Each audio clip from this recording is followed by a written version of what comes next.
Yo, DJ James G here over at Inbeat DJ Academy, and today I'm going to show you how to do this.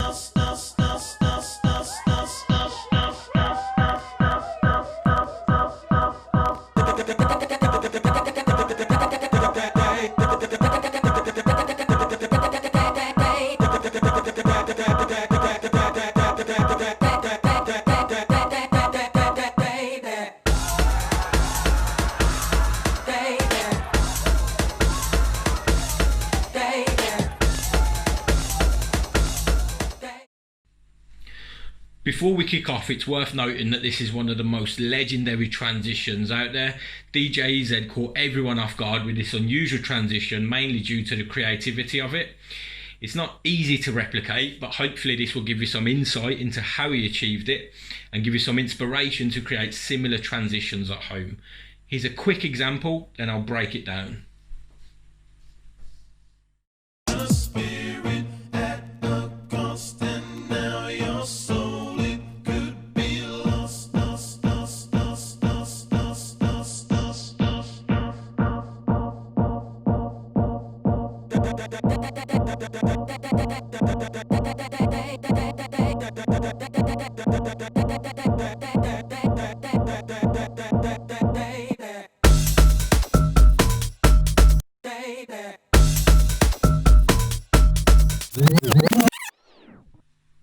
So first things first, this is not an easy transition. DJ EZ's cue control on this is outrageous, but we will try to break it down.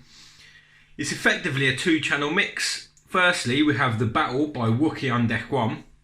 The effects we use for this track are the loop and the low pass filter. On deck 2, we play All I Do, which is the bump and flex dance floor dub edit. This is the second track we bring in and transition into. The effects and techniques that we use for this deck is effectively rapid cue control and moving up and down the tempo slider at the same time. Sounds easy. So we begin by playing the Battle by Wookie on deck 1, and about 57 seconds in we manually hit a 1-beat loop.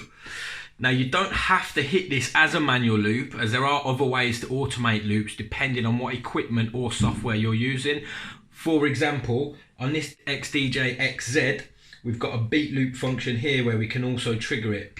But for the sake of this tutorial, we'll use the in and out manual loop buttons.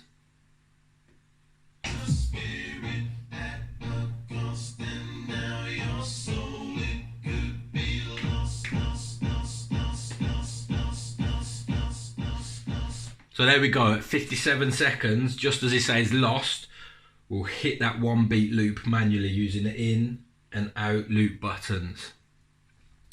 It's really important that you have quantize turned on, so we turn it on the XDJ XZ here. It's also important that your beat grid has been analysed through Rekordbox correctly. By using quantize, it will snap the in and out points perfectly to the beat grid, creating a seamless loop. If you don't have quantize on, or your tracks aren't analysed through Rekordbox, then the loop will not be seamless and it will sound out of rhythm or offbeat. Now we have the 1-beat loop set, we enable the low pass filter here, and then we bring it down so the low pass filter comes into effect. When we're bringing it down, we want to turn it left, so counterclockwise at a smooth controlled speed, like so.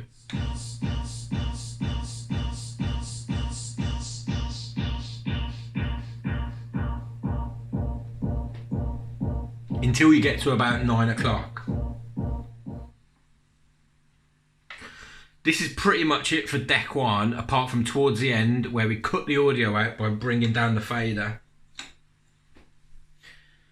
Right, let's quickly run through that one more time.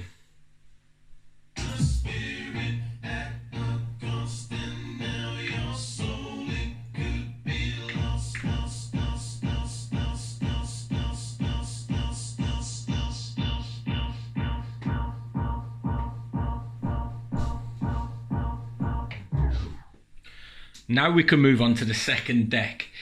If I'm honest, this part's really about practice and getting comfortable with your cue control.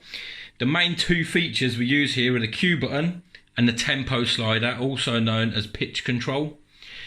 In order to prepare for this transition, we must first set a cue point just before the 45-second mark, just before the All I Do track says baby, just here.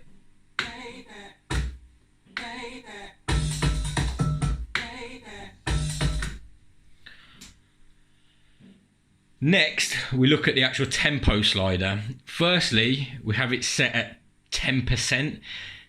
So this is the maximum we can move the pitch control up or down.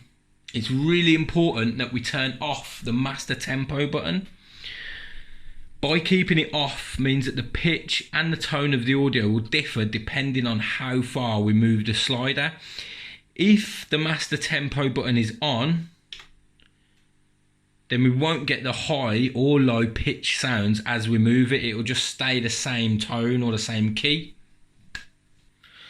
Now, there's really no set way to do this. Really, you want to just try and ensure that you stay on beat and as much in rhythm as possible. Now, believe me, DJ EZ's hand control here is almost that of a professional drummer. You can tell he's put hours and hours of practice into this.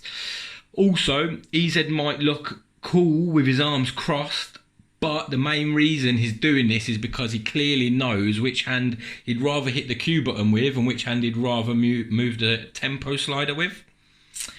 In this instance, my stance and my posture is the same as DJ EZ, but it's all about what feels comfortable to you.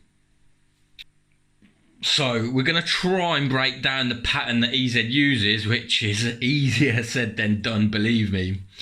So he hits the cue button several times with the tempo slider at -10%, like so.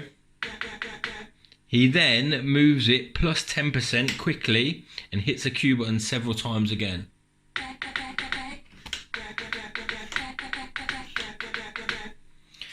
He repeats this for around 4 bars. After he does this for 4 bars, he moves the slider up and down and hits the cue button once each time, before finally sliding it up from -10 slowly to 0.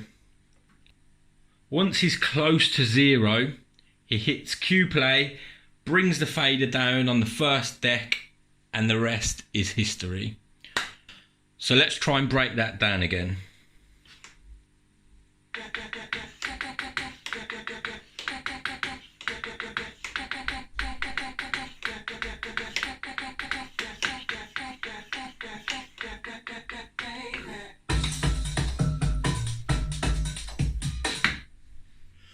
Good luck learning that at home. Whilst it might not be the exact same pattern or routine as DJ EZ, it's important that you experiment with your own sounds and your own techniques. That's it for this session. Thanks for watching. For more tips, tricks and DJ content, check out our Facebook page and our YouTube channel, where you can grab yourself some DJ edits and exclusive mashups for you to use in your set.